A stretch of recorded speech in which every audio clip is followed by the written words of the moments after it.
오늘의 말씀 사도행전 16장 25절에서 34절입니다.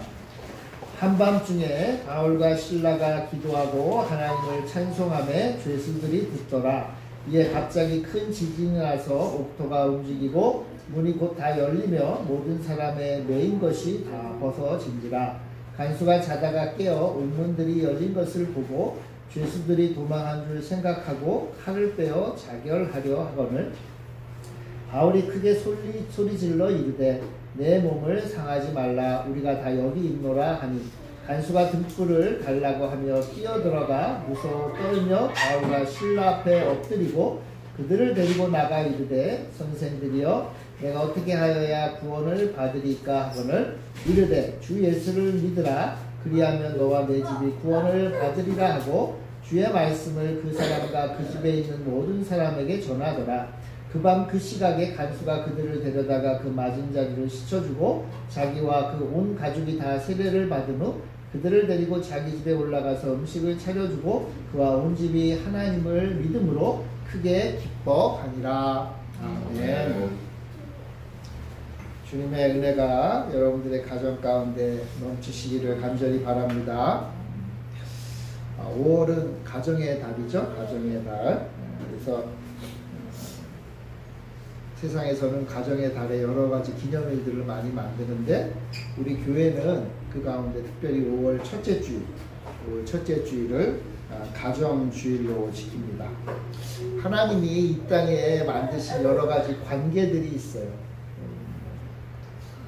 아버지와 아들과의 관계도 있고 친구 관계도 있고 남편과 아내의 관계도 있죠. 이제 그런 여러 가지 관계들 가운데 하나님이 만드신 관계 가운데 가장 핵심 중에 핵심이 뭐냐면 부부관계예요.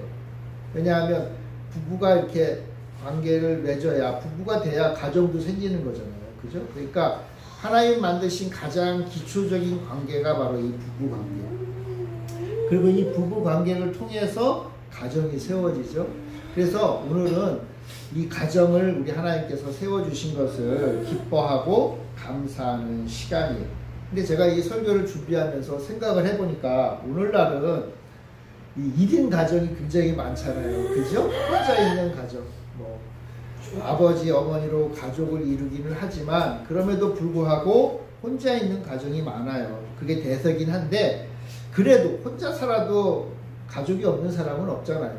그죠? 그래서 그런 의미에서 이 가정의 의미, 또 그 가정이 다 우리의 마음속 깊은 곳에 있는데 그 가정이 하늘의 복을 받는 또 하나님의 놀라우신 축복을 받는 그런 시간이 되기를 바라면서 말씀을 함께 들었으면 합니다. 자, 그런데 사실 오늘 본문은 뭐냐 하면 바울이 전도여행, 특별히 2차 전도여행을 할 때 있었던 이야기인데 읽어봐도 가정과는 좀 관계가 없잖아요. 그죠? 바울과 실라가 감옥에 갇혔던 일을 기록을 했는데 근데 그 가운데 특별히 하나님께서 우리 가정에 주신 그런 복을 함께 듣는 시간을 가졌으면 합니다. 이 이야기가 있는 곳이 어딘가 하면 바로 빌립보라고 하는 곳이에요. 빌립보. 이 빌립보는요 로마의 식민지예요. 제가 전에도 말했지만 식민지 하면 굉장히 좀 이렇게 안 좋게 보는데 로마 시대에는요 로마의 식민지는요 아주 인정받는 최고의 도시였어요. 로마가 인정해주는 도시고 로마 황제를 섬기는 핵심 중에 핵심인 도시가 바로 로마의 식민지였거든요. 그러니까 빌립보는요 사람들이 굉장한 자부심을 가지고 있었어요. 자부심을 가지고 우리는 로마 황제의 인정을 받은 곳이다. 이게 굉장히 번성한 곳이 바로 빌립보였죠. 바울이요 빌립보로 복음을 전하며 이제 지나다니게 되었던 것이죠. 그곳에서 바울은 루디아라고 하는 아주 부자 옥감 장수의 집에 머물면서 주일마다 회당에 가서 복음을 전하는 일을 하고 있었어요. 자, 그런데 지금 바울이 감옥에 갇혔잖아요. 바울이 감옥에 갇힌 이유가 있어요. 이유가 뭐냐 하면 바울이 복음을 전하러 회당에 가는 도중에 그만 귀신 들린 한 여종을 만나게 돼요. 근데 이 여종은요 어떤 일을 했는가 하면 미래를 점을 치는 사람이었어요. 점을 치는 사람. 그러니까 귀신을 통해서 점을 치는 사람이었어요. 근데 한번 생각을 해보세요. 그 여자 입장에서 보면 얼마나 힘들고 어려워요. 그죠? 정상적인 삶을 살 수 없으니까. 그런데 바울이 딱 보니까 이 여인이 불쌍해요. 이 여종이 불쌍해요. 그래서 바울은요, 그냥 지나치려다가 이 여종이 자기의 이름을 부르고 예수님의 이름을 부르는 그 소리를 듣고 예수 그리스도의 이름으로 명해서 그 귀신을 내어 쫓아요. 이 여종은 이제 어떻게 됐어요? 고침을 받았어요. 깨끗하게 고침을 받았어요. 모든 문제가 다 해결이 됐어요. 건강을 얻게 된 거예요. 건강을 얻게 된 거예요. 자, 그러니까 이 여종은 바울에게 얼마나 감사했겠어요? 감사합니다. 감사합니다.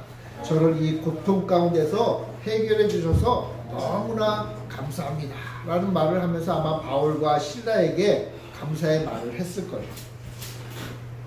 근데 문제는, 이 좋은 일을 했잖아요. 그죠? 얼마나 좋은 일이에요? 자, 그런데 이 여종이 아까 점을 쳤다 그랬잖아요. 게다가 이 여자는 종이라고 그랬잖아요. 주인이 여종이 점을 치니까 그걸 이용해서요, 돈을 벌었어요. 돈을요, 한 푼, 두 푼 번 게 아닌 것 같아요. 엄청나게 많이 벌었던 거예요. 그러니까 이 여종이 평안한 삶을 살든지 안 살든지 이거는 주인은 별 관심이 없어요. 뭐만 관심 있는 거예요? 돈 버는 것만 관심이 있었던 거예요. 자, 그런데 바울이 여종을 고쳐줬어요. 그러니까 고쳐줬다는 말은 뭐예요? 귀신을 몰아내고 이제 더 이상 점을 칠 수 없는 사람이 된 거예요. 정상적인 사람이 된 거예요. 정상적인 사람. 이 주인들이 화가 난 거예요. 화가 나서요, 바울과 실라를 붙잡아다가 로마, 요즘으로 말하면 경찰서 같은 데로 끌고 간 거예요. 끌고 가서 누명을 씌워요. 바울과 실라는 그저 귀신 들려서 힘든 인생을 사는 한 여인을 구원해 준 건데, 기도해 줘가지고 놀라운 일이 벌어진 건데 자기들 돈을 못 번다는 생각이 드니까 너무나 화가 나가지고 모함을 한 거예요. 로마의 질서를 지키지 않았다. 이상한 소리를 한다. 말도 안 되는 일을 한다. 자기들이 손해본 얘기는 안 했겠죠. 대신 바울과 실라에게 모함을 해서 바울과 실라를 감옥에 가둬요. 그러니까 재판도 없이 억울한 옥살이를 할 뿐만 아니라 아마 그 당시에는 감옥에 가두기 전에 항상 매질을 해요. 여러분 이해가 안 되죠? 그 당시에는요, 감옥에 가두게 되면은 재판도 전에 우선 매질을 해요. 왜요? 도망가지 못하게 하려고. 움직이지 못하게 하려고 매질을 해요. 그래서 감옥에 가둬놓는 거예요. 감옥. 심지어는요, 성경에 보면 바울과 실라를 깊은 옥에, 지하 감옥이었던 것 같아요. 지하 감옥. 땅을 파고 동굴 속 깊은 곳에 불을 만들어서 그곳에 이렇게 뭐 감옥이니까 이렇게 막는 걸 했겠죠. 나무나 쇠 같은 걸로 막아놓은 거. 거기다 가둔 거예요. 그리고 두 발에 착고를 채웠다 그랬어요. 여러분 그 옛날 영화 같은 거 보면 죄수들 발에 커다란 쇠 같은 거를 끼워가지고 못 움직이게 하잖아요. 그것도 끼워놓은 거예요. 그러니까 바울과 실라는요, 중범죄 중에 중범죄였던 거예요. 뭐 했길래? 한 여인의 생명을 구하고 그 여인의 삶을 회복시키니까 그런 일이 벌어진 거예요. 여러분들 같으면 이렇게 억울하게 감옥에 갇히면 그날 저녁에 어떠실 것 같아요? 억울하게 감옥에 갇히면 좀 열이 받겠죠? 그죠? 아마 씩씩대고 한탄하고 막 욕을 하면서 아마 그 감옥에 있었을 것 같아요. 바울과 실라도 화가 났겠죠. 그런데 오늘 성경에 보면 바울과 실라는 지하 감옥 깊은 곳에서 하나님께 기도하며 찬송했다. 아마 바울이 깊은 곳에서 기도하고 찬송하니까 그 기도와 찬송 소리가 들렸겠죠. 감옥 전체에 아마 다 들렸을 것 같아요. 어떤 사람은 시끄러워요, 잠 좀 잡시다 하는 사람도 있었겠지만, 또 어떤 사람은 기도와 찬송을 들으니까 자기 처지가 생각날 거야.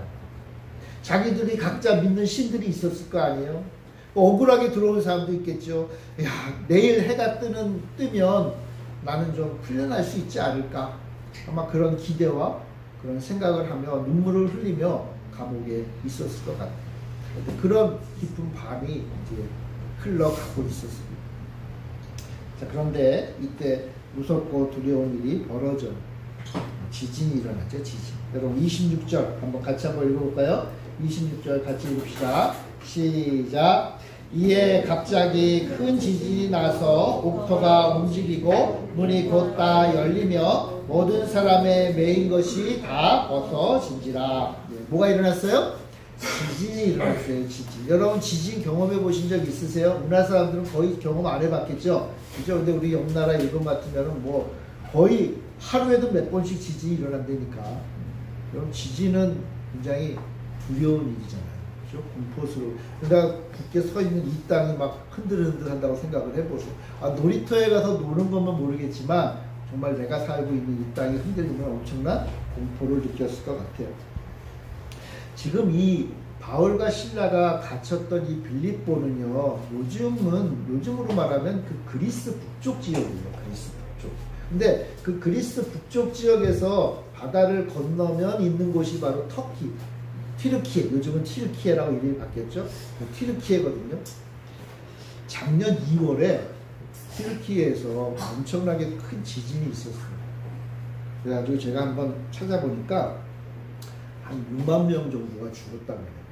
그래가지고 뭐 엄청나게 큰 아픔이 있었던 거죠. 근데 사실은요, 그 튀르키예나 그리스나 화산지대예요. 활화산이 굉장히 많아요. 그래서 거기는요, 지진이 일본보다는 안 그렇겠지만 그래도 굉장히 자주 일어나는 곳이에요. 그러니까 요즘도 지진이 일어나니까 바울 당시에도 지진이 많이 일어났던 곳이에요. 아마 빌립보 사람들은요, 지진이 좀 익숙했겠죠. 자, 그런데 여러분, 익숙하다고 해서 공포가 사라지는 건 아니잖아요. 이 지진은 얼마나 공포스러웠겠어요. 게다가 지금 바울이 어디 있어요? 지하 감옥에 있잖아요.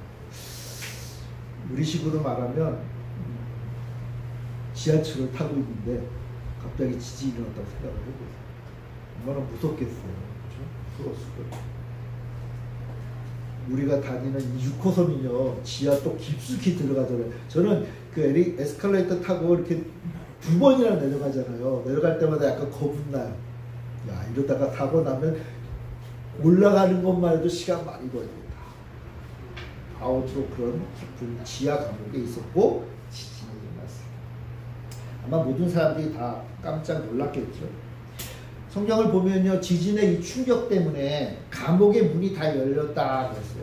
감옥이 우리식으로 말하면 뭐 쇠로 아주 두꺼운 감옥은 철문은 아니었겠죠. 그러니까 지진이 일어나니까 이 나무로 만든 그런 문짝들이 다 빠져나가고, 그리고요, 심지어는요, 죄수를 묶어둔 착고가 벗겨졌다. 착고가 벗겨졌다고 말할 정도로 큰 지진이에요. 그러니까 모두가 다 공포와 충격 가운데 있는 거예요. 가장 큰 충격을 받는 사람이 누굴까? 바로 이 지하 감옥을 총괄하는 바로 총책임자예요.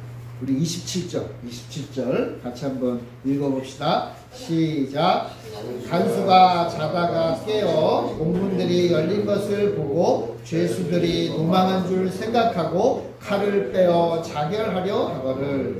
간수가 자다가 깼어요. 이 간수니까 그냥 그 감옥의 그 아래에 있는 직원같이 생각하는데, 이 간수란 단어는 총책임자를 말하는 거예요. 그러니까 아마도 감옥 옆에 숙소가 있었겠죠. 그러니까 같이 지지하니까 깜짝 놀라가지고 일어난 거예요. 그래서 나가봤어요. 그랬더니요, 옥문들이 열렸다. 그걸 봤어요. 여러분 같으면 어떻게 했어요? 옥문이 열렸으니까 빨리 이 다른 간수들, 밑에 있는 부하들 불러서 어떻게 해야 되잖아요. 그런데 이 사람이 놀라운 일을 해요. 뭐냐 하면 죄수들이 도망간 줄 생각하고 칼을 빼어 자결하려고 했어요. 간수는요, 내가 이미 죽은 목숨이라고 생각한 거예요. 왜요? 왜? 여러분, 죄수들이 도망가면 어떻게 하면 돼요? 가서 잡아오면 되잖아요. 근데 사실은 쉽지 않았다. 당시에는요, 감옥을 지키는 총책임자가 그 죄수를 잘 지키지 못해서 도망가잖아요. 그러면 잡아오거나 아니면 자기 목숨으로 대신해야 해요. 그러니까 만약 한 10년 형을 산 죄수가 도망가요. 그래서 못 잡아요. 그럼 어떻게 해요? 간수가 그 죄수의 그 벌을 받아야 됩니다. 근데 여러분 옛날에는요, 감옥에 들어간 사람들 가운데 상당수가 사형이었거든요. 죽은 사람 막 뭘 좀 훔치거나 상하게 해도 못 갚으면 죽였으니까. 그러니까 뭐예요? 죽은 목숨인 거예요.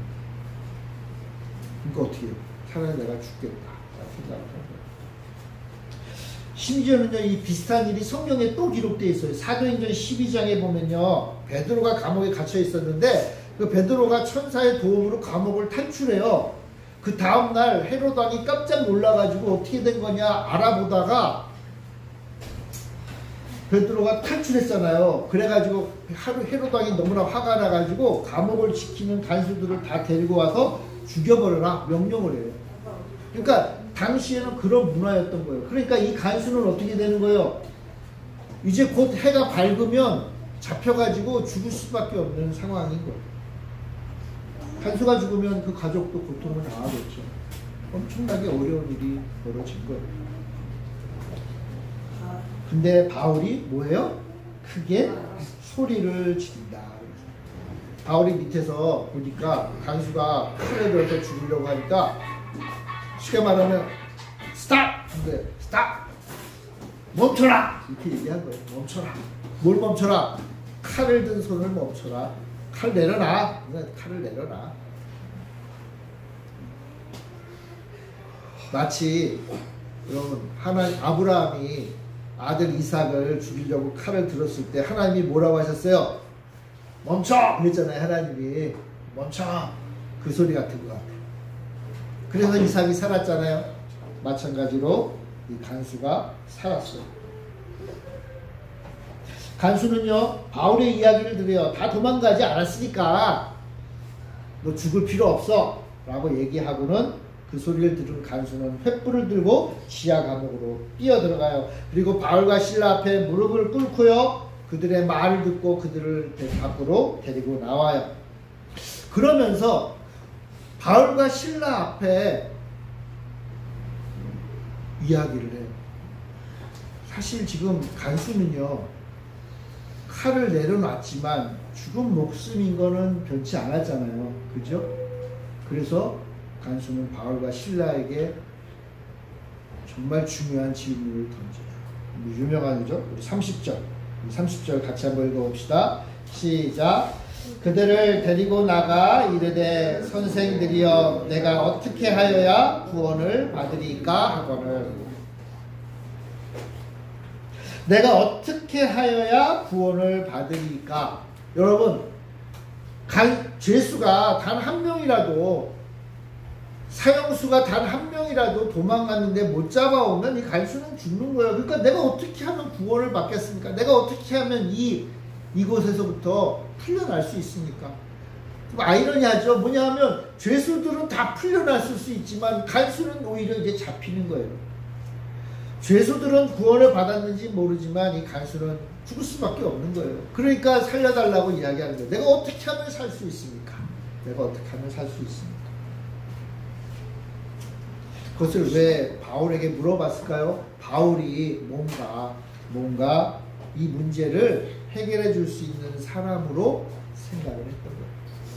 이 문제를 해결해 줄 수 있는 사람.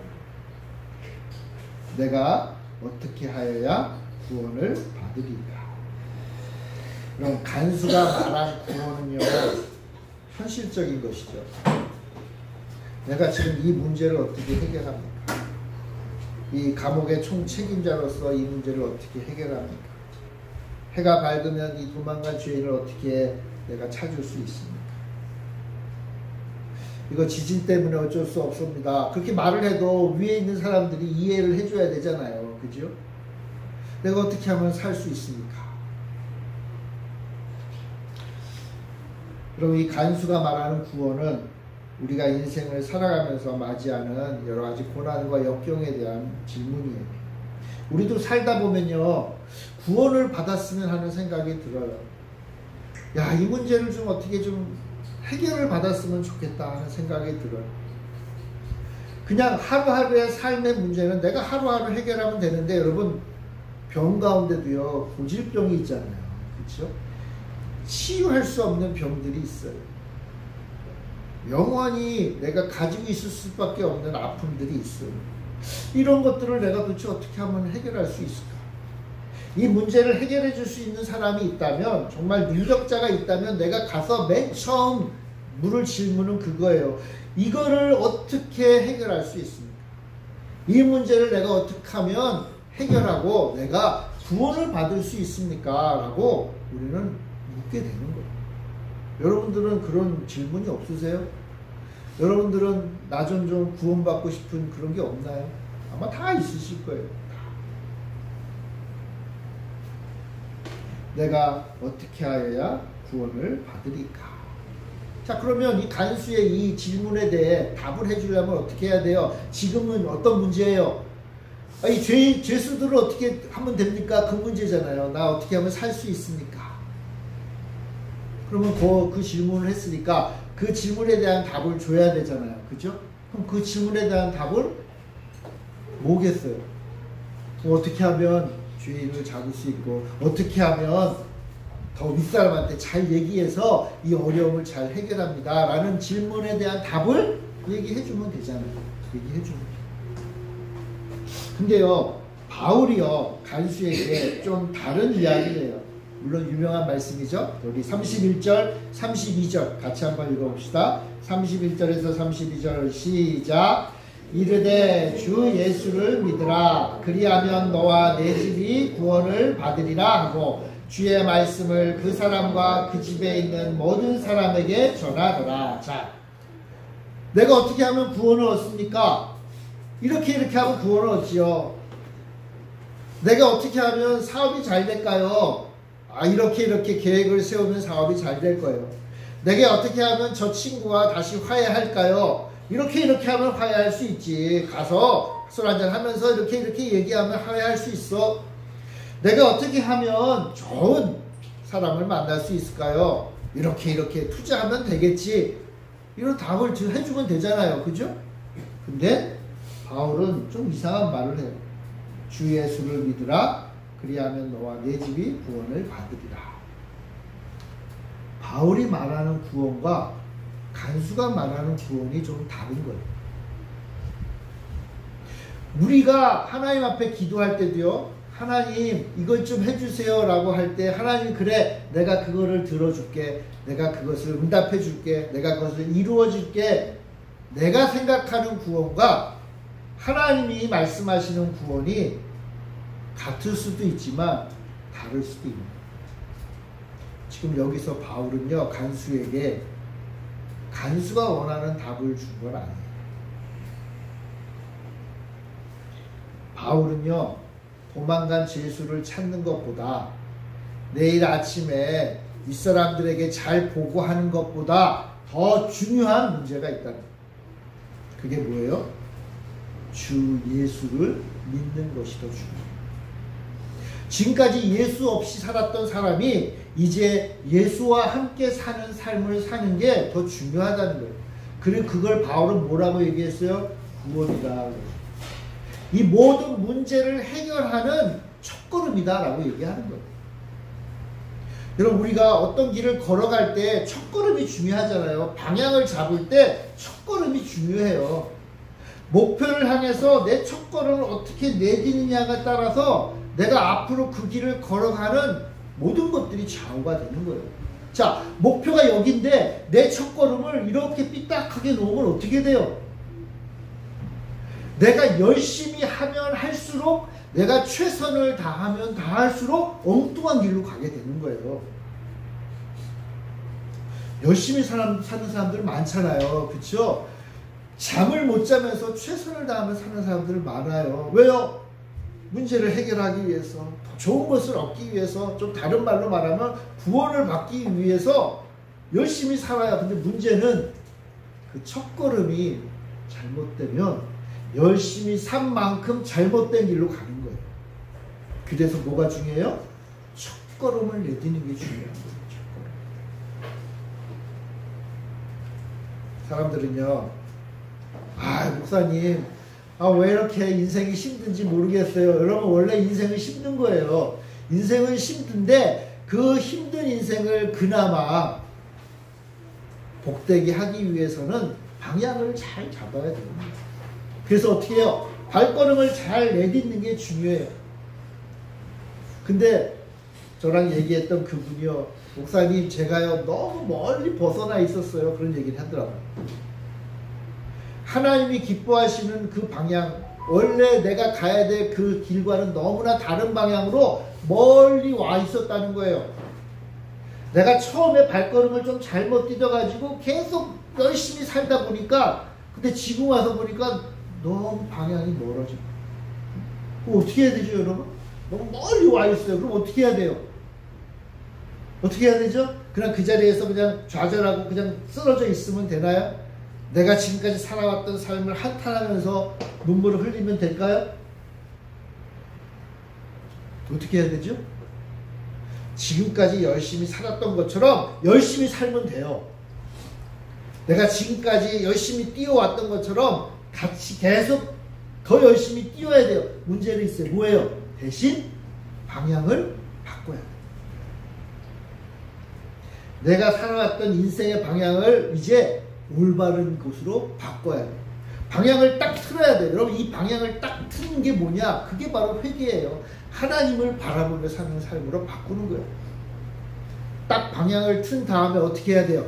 그 다음에 다시 또 계속 지금까지 살아왔던 것보다 더 열심히 뛰어가는 거예요. 지금 내가 방향을 잘못 왔기 때문에 좀 멀어졌잖아요. 멀어져 온 만큼 더 열심히 뛰어가면 되는 거예요. 뛰어가면 되는 거예요. 지금 바울이 말하는 게 그거예요. 예수를 믿는 것. 예수를 믿는 것.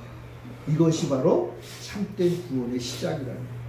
그래서 바울이 얘기하는 거예요. 이 간수가 해결해야 될 문제가 많지요. 해가 뜨면 해결해야 될 문제가 많아요. 그런데 그 문제를 해결하기 전에 너의 인생의 방향을 바꿔라. 누구로? 예수 그리스도를 향하는 방향으로 바꿔라. 그러므로 오늘날도요, 예수 그리스도를 향하여 우리의 인생을 바꾸는 것이 가장 중요해요. 그게 우리의 구원이에요. 요즘도요, 교회를 다니기는 하는데 인생의 방향을 예수님을 향해서 초점을 딱 고정하지 못하는 사람들이 있어요. 그러니까 어떻게 돼요? 왔다 갔다 하는 거예요. 왔다 갔다. 가끔 그런 말 하잖아요. 목사님, 제가요 하나님 잘 믿다가 또 참 못 믿었다가 왔다 갔대요. 왔다 갔다 한다는 말이 무슨 말이에요, 여러분? 발이 왔다 갔다 갈치자 모양으로 하는 거예요. 방향이, 초점이 바뀌는 거예요. 하나님 잘 섬기다가 뭐 일이 터져가지고 힘들고 어려우니까 그냥 다시 또 세상 바라보다가 또 이러면 안 되지 하고 또 하나님 바라봤다. 하나님 바라보는 건 좋은데 그걸로 계속 가면 되잖아요. 근데 그렇게 못해요. 힘들고 어려우니까. 이 간수가 맞이한 것처럼 이 엄청난 일들을 당하면 마음이 흔들리죠. 하나님 믿었는데 왜 이래? 그러니까 어떻게 해요? 다시 또 방향이 바뀌어요. 그래도 열심히 사는 사람은 열심히 살잖아요. 열심히 사는 만큼 하나님으로부터 멀어져요. 그게 참 끔찍한 거예요, 사실. 어떻게 해야 돼요? 하나님께로 다시 돌아온다면 어떻게 해요? 나는 결코 변치 않으리라는 마음으로 하나님만 보고 나아가는 거예요. 근데 간수가 해결해야 될 문제는 어떡하죠? 여러분, 하나님만 바라보고 하나님만 섬기며 구원의 그 길을 걸어가는 자에게 하나님이 당신의 자녀들에게 해결하지 못할 문제를 주지 않으셨다고 했어요. 하나님 믿고 나아가면 하나님의 때에 그 문제들을 능히 해결함으로 남는 힘을 주시고 함께 해주시겠다고 약속하신 거예요. 그러니까 믿고 나아가는 거예요. 믿고 나아가는. 하나님 못 믿으면 어떻게 돼요? 이거 내가 해결해야지. 내가 해결해야지 하는 순간 하나님으로부터 또 발걸음이 옮겨집니다. 그럼 뭐예요?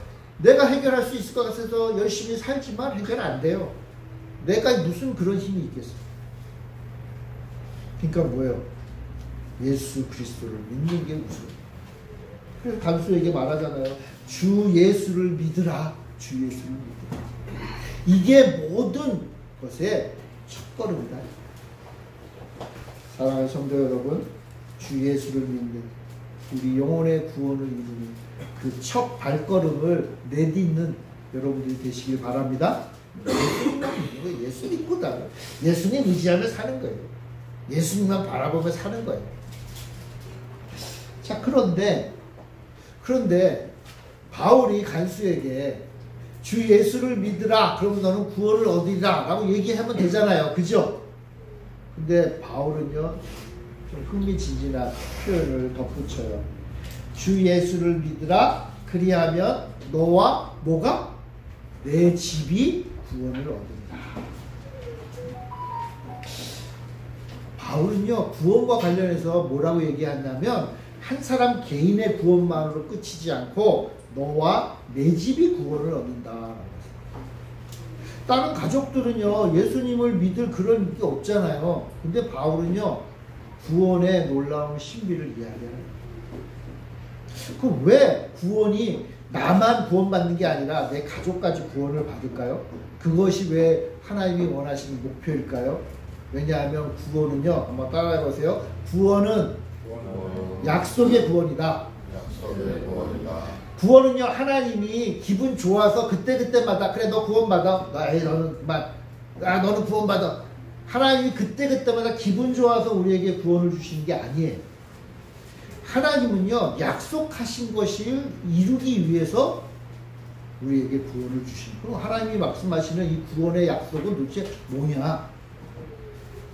첫 번째, 하나님을 믿는 백성으로 하나님을 택하신 아브라함에게 주신 약속이에요.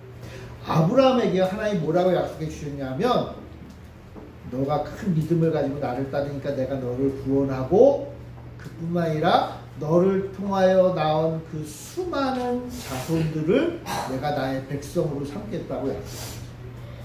그러니까 하나님은 처음서부터 구원을 말씀하시고 계획하실 때 한 사람만 구원할 생각이 없어요. 한 사람만 구원하는 게 아니라 믿음의 사람과 그의 가족들까지도 다 함께 구원하기를 원하십니다. 그게 구원의 놀라운 신비예요. 바울은요, 간수뿐만 아니라 간수를 통해서 하나님의 백성이 된 그 가족들 모두를 바라보고 계십니다. 그래서 바울이 그들에게 복음을 전했고 하나님의 말씀을 전했고 간수와 그의 가족이 함께 세례를 받고 그리고 크게 기뻐했다 그랬습니다.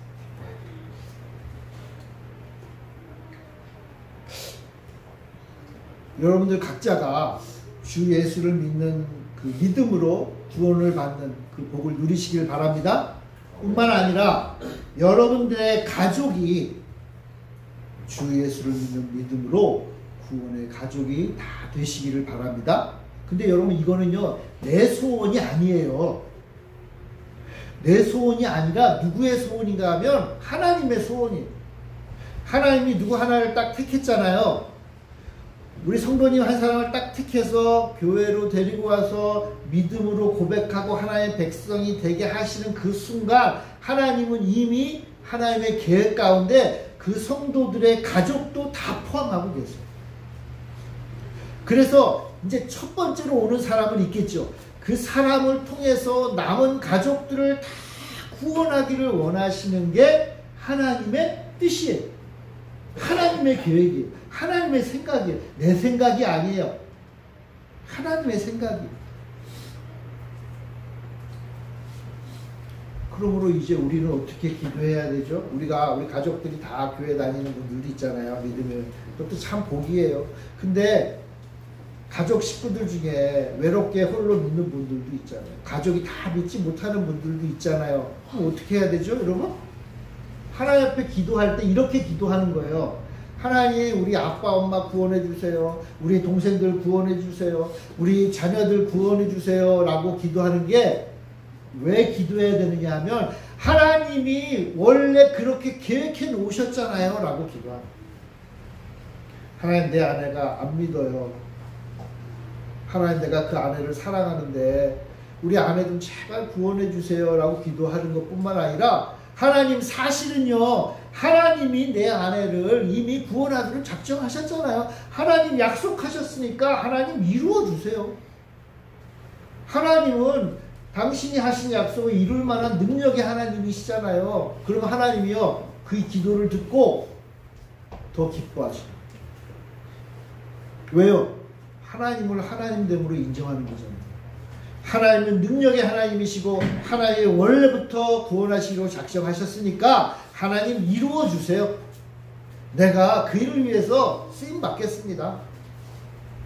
내가 하나님 믿는 사람으로 본이 되고 하나님의 사랑을 전하고 하나님의 약속을 전해서 우리 가족, 사랑하는 가족이 예수 믿는 사람이 다 되기를 원합니다. 하나님 그 약속 이루어 주세요.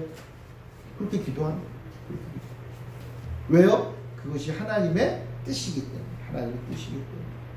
그래서 바울이 간수에게 얘기한 거예요. 주 예수를 믿으라. 그리하면 너와 내 집이 구원을 얻으리라. 여러분들 가족 중에, 또는 여러분들이 사랑하는 친구들 중에, 여러분이 아는 사람들 중에 아직 예수님을 알지 못하는 사람들이 많죠? 그쵸? 여러분, 하나님 왜 나를 구원하셨을까요?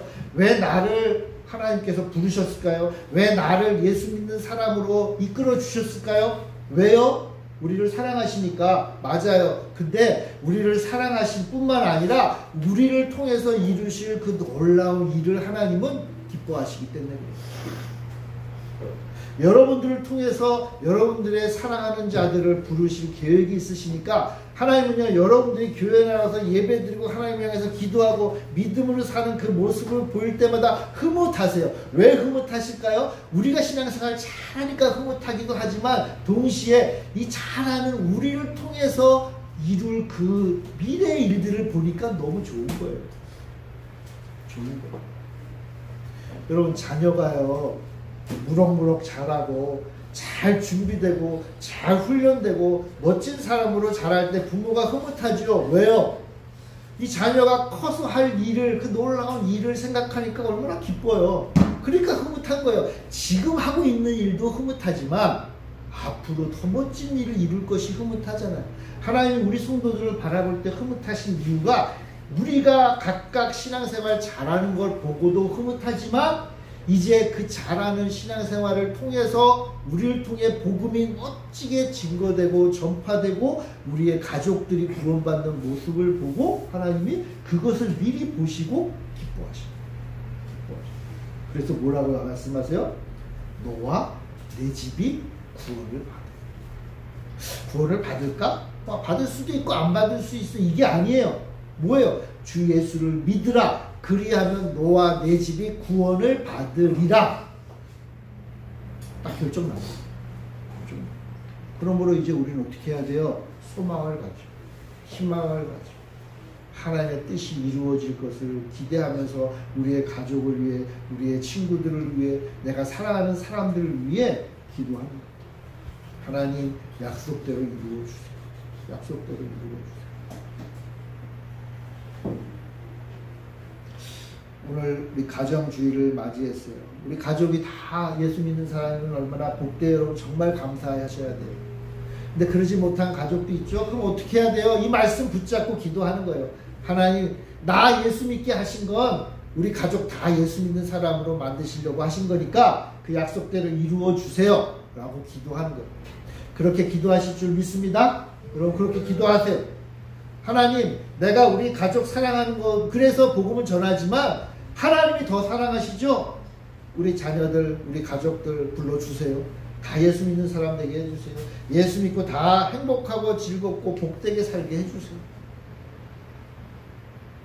그건요, 내가 원해서 되는 것이기도 하지만 사실은 하나님이 원하시는 거예요. 그래서 우리 불러주신 거예요, 여러분. 그래서 바울은 말하기를 나는 복음에 빚을 졌다. 빚을 졌다. 하나님이 나를 왜 불렀을까요? 나를 통해서 누군가를 구원하기 위해서 나를 먼저 불러주신 거예요. 그러니까 나는 누구에게 복음의 빚을 진 거예요? 교회 나오지 않는 내 친구, 교회 나오지 않는 내 가정, 교회 나오지 않는 내 아내의 빚을 진 거예요. 그 아내에게, 그 남편에게, 그 자식들에게 복음을 증거하기 위해서 나를 먼저 불러주셨어. 그러니까 나는 복음의 빚을 진 거예요. 바울이 그렇게 표현했어요. 사랑하는 성도 여러분, 여러분들 각자 예수 그리스도를 마음에 모시고 우리 인생의 방향을 예수를 향해서 딱 고정시키고 결코 흔들리지 않고 손해보지 않고, 여러분 조금 벗어나면 손해예요. 오로지 예수님만을 바라보고 거기에 인생의 초점을 딱 맞추고 표적을 삼아서 인생을 살아가는 여러분들이 되시길 바랍니다. 뿐만 아니라 이제 나를 통해서 우리의 모든 사랑하는 사람들에게도 이 복음이 증거되는 도구로 사용하고, 그리하여 모든 이들이 다 복을 받는, 구원을 받는, 그 복을 누리는 복된 가정을 이루시는 우리 여러분들이 다 되시기를 바랍니다. 우리 가정의 날에 이 복을 누리는 우리 열매맺는 성도님들 되시길 바라요. 우리 기도하겠습니다. 사랑의 주님, 은혜를 감사드립니다. 주 예수를 믿으라. 그리하면 너와 내 집이 구원을 얻으리라. 주님, 참된 구원을 우리가 알게 하시고 오로지 예수만을 바라보며 사는, 예수만을 우리의 인생의 목표로 삼고 나아가는 우리 열매맺는 교회 성도들 다 되게 하여 주시옵소서. 또한 우리 교회 성도들의 가정이 다 복음 안에서 하나가 되는 은혜를 속히 허락하여 주시옵소서. 나를 부르심이 이 놀라운 일을 이루기 위함을 믿고 우리가 믿음 안에서 참으로 본이 되며 예수 그리스도를 올바르게 증거하는 복된 자들이 다 되게 하여 주옵소서. 가정의 주일을 맞이하여 우리 열매있는 성도들의 모든 가정마다 하늘의 복과 은혜가 넘치도록, 주님의 기쁨이 넘치도록 채워 주시옵소서. 감사드리며 예수님의 이름으로 기도합니다. 아멘.